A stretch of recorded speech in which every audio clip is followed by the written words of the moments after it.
Guys, welcome to our YouTube channel.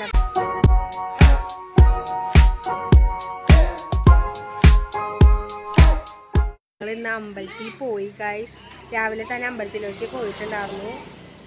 അപ്പം അതിൻ്റെ വ്ളോഗും കാര്യങ്ങളും നമ്മൾ ഇടുന്നതാണ്. ബൈ. ഹലോ ഗായ്സ്, അപ്പോൾ ഇതേ നമ്മൾ അവണങ്കോട് അമ്പലത്തിൽ പോവാണ്. പൂജവെപ്പ് ആയിട്ട് നമ്മളെല്ലാവരും എല്ലാ കൊല്ലവും ഈ അമ്പലത്തിൽ പോവാറുണ്ട്. അപ്പോൾ നമ്മൾ രാവിലെ തന്നെ കുളിച്ചൊരുങ്ങിയിട്ടൊക്കെ നമ്മൾ പോവാണ് അമ്പലത്തിലേക്ക്. നമ്മളൊരു 5:30 ആകുമ്പോഴേക്കും ഇറങ്ങാമെന്നാണ് വിചാരിച്ചത്. പക്ഷെ അപ്പം ഇറങ്ങാൻ പറ്റിയില്ല. 6 മണി 6:30 ആയിട്ടുണ്ടായിരുന്നു നമ്മൾ ഇറങ്ങിയത്. നമ്മൾ ഓട്ടോറിക്ഷയ്ക്കായിരുന്നു പോയത്. ചേട്ടായും നന്ദുവും കുഞ്ഞനൊക്കെ ചേട്ടായിയുടെ കൂടെ സ്കൂട്ടറുമായിരുന്നു. അങ്ങനെ നമ്മളവിടെ അവിടെ ചെന്ന് പകുതിക്ക് ആയപ്പോഴേക്കും ലൈറ്റൊക്കെ ഇട്ടിട്ടുണ്ടായിരുന്നു. നല്ല രസമുണ്ടായിരുന്നു ഗൈസ് അവിടെ കാണാനായിട്ട്. എല്ലാ കൊല്ലത്തേക്കായി നല്ലതായിരുന്നു. സാധാ എല്ലാ കൊല്ലം നല്ല മഴയും ചെളിയൊക്കെയാണ് അവിടെ കിടക്കാറ്.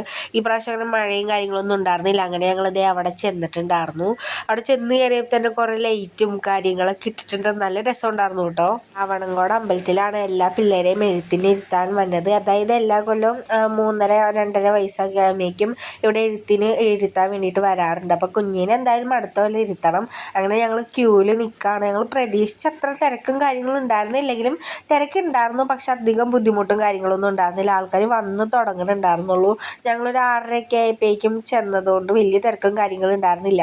ഇതിവിടെയാണ് പിള്ളേരെ എഴുത്തിനിരുത്തുന്നത്. അത് തുടങ്ങിയിട്ടുണ്ടായിരുന്നില്ല. ഞങ്ങൾ തൊഴുത് പുറത്തേക്ക് ഇറങ്ങിയപ്പോഴേക്കുമാണ് അത് തുടങ്ങിയിട്ടുണ്ടായിരുന്നുള്ളൂ. അതുകൊണ്ട് ആ സമയത്ത് നമ്മൾ വീഡിയോസൊന്നും എടുത്തില്ല. അങ്ങനെ നമ്മൾ തൊഴുത് ഇതേ പുറത്തേക്ക് ഇറങ്ങിയിട്ടുണ്ട് കേട്ടോ. അപ്പോൾ നമ്മളിതേ അമ്പലത്തിൽ വന്നേക്കാം. ഹരിശ്രീ ഗണപതായേ നമഃ എന്നാണ്.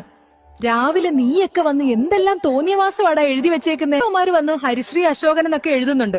വായി നോക്കാൻ വന്നാൽ അത് ചെയ്തിട്ട് പോണം. അപ്പൊ ഗൈസ്, അശ്വതിയമ്മയും കുഞ്ഞിയും കൂടിയിട്ട് അവിടെ നെൽപ്പറ നിറച്ചുകൊണ്ടിരിക്കുകയായിരുന്നു. അപ്പൊ ഞങ്ങൾ അവിടെ കുറെ നേരമായി വെയിറ്റ് ചെയ്തിരിക്കുന്നു. അങ്ങനെ അവിടെ എഴുത്തും കാര്യങ്ങളൊക്കെ തുടങ്ങിയിട്ടുണ്ടായിരുന്നു. അത് ഞങ്ങൾ കുറച്ചു നേരം നോക്കി നിന്നു കേട്ടോ. ഗൈസ്, നമ്മൾ അമ്പലത്തിന്റെ പുറത്തിറങ്ങിയിട്ടുണ്ട്. ഇവരൊക്കെ ഇവിടെ എല്ലാവരും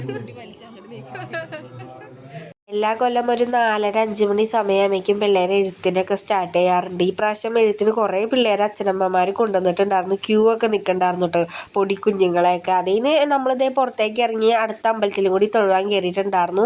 അവണങ്കോട് അമ്പലത്തിൽ 2 അമ്പലമുണ്ട്. അപ്പോൾ ആദ്യത്തെ അമ്പലത്തിൽ കയറി നമ്മൾ തൊഴുത് പുറത്തേക്ക് ഇറങ്ങി രണ്ടാമത്തെ അമ്പലത്തിലേക്ക് പോയിട്ടുണ്ടായിരുന്നു. ഇനി അടുത്തെല്ലാം കുഞ്ഞുവിനെ എഴുത്തിന് ഇരുത്തണം. ഞങ്ങൾ അമ്പലത്തിൽ നിന്ന് പുറത്തിറങ്ങിയപ്പോൾ അവിടെ പെട്ടിക്കട ഉണ്ടായിരുന്നു. ഞാനും കുഞ്ഞനും നേരെ പെട്ടിക്കടയിലേക്ക് വിട്ടു. അവിടെ നിന്ന് കുറച്ച് സാധനങ്ങൾ മേടിച്ചിട്ട് നമ്മളിതേ ഐസ്ക്രീം മേടിക്കാൻ വേണ്ടി പോയിട്ടുണ്ടായിരുന്നു. കുഞ്ഞനൊക്കെ സാധാ ഐസ്ക്രീമാണ് മേടിച്ചത്. ഞങ്ങളൊരു വെറൈറ്റി പിടിച്ചിട്ടുണ്ട്, ഞാനും നന്ദുവും. ഐസ്ക്രീം മേടിച്ചു.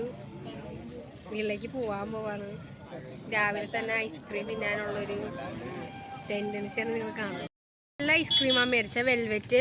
പൊന്നൂസ് സാധാരണ ഒരു ഐസ്ക്രീമാണ് മേടിച്ചത്. കുഞ്ഞൻ തിന്ന് കഴിഞ്ഞു. മഴവില്ല ഐസ്ക്രീം എന്നാ പറഞ്ഞ ഗൈസ്. പക്ഷെ അവർ തന്നത് എല്ലാ ഐസ്ക്രീമും കൂട്ടി കലർത്തിയതാണ്. ഞാൻ ആ പോസ്റ്ററിൽ മഴവില്ല് കണ്ടപ്പോൾ ഞാൻ വിചാരിച്ച് ഇങ്ങനെ നമ്മുടെ റെയിൻബോ കേക്ക് പോലത്തെ സാധനമായിരിക്കും. പക്ഷെ ഇത് അവർ ചീറ്റ് ചെയ്തു. അങ്ങനെ കുഞ്ഞിക്ക് നമ്മൾ ഐസ്ക്രീം മേടിച്ചിട്ടുണ്ടായിരുന്നു. ആൾ ക്യൂ നിന്നപ്പോൾ തന്നെ പാപ്പു എന്ന് പറയണ്ടായിരുന്നു. അതുകൊണ്ട് ഐസ്ക്രീം മേടിച്ച് കൊടുത്തു കേട്ടോ നമ്മൾ. അപ്പോൾ ഗൈസ്, ഞങ്ങൾ അവിടെ നിന്ന് ഇറങ്ങി അമ്പലത്തിൽ നിന്ന്. അങ്ങനെ നമ്മളിതേ നേരെ വീട്ടിലേക്ക് പോന്നിട്ടുണ്ടായിരുന്നു. എല്ലാവരും 4:30 ആ സമയമായപ്പോഴേക്കാണ് എണീച്ചത്. അതുകൊണ്ടൊക്കെ ഉറക്കം തൂങ്ങിയായിരുന്നു നിന്നത്. അതൊക്കെ കഴിഞ്ഞ് നമ്മുടെ വീടിൻ്റെ അടുത്തൊരു അമ്പലം ഉണ്ടായിരുന്നു. അമ്പലത്തിൽ പോയിട്ട് നമ്മളിതേ തൊഴുത് അവിടെ നിന്ന് പുറത്തേക്ക് ഇറങ്ങി. ബുക്ക് അവൾ പൂജയ്ക്ക് വെച്ചിട്ടുണ്ടായിരുന്നു. അതും മേടിച്ച് നമ്മളിതേ നേരെ വീട്ടിലേക്ക് വിട്ടു.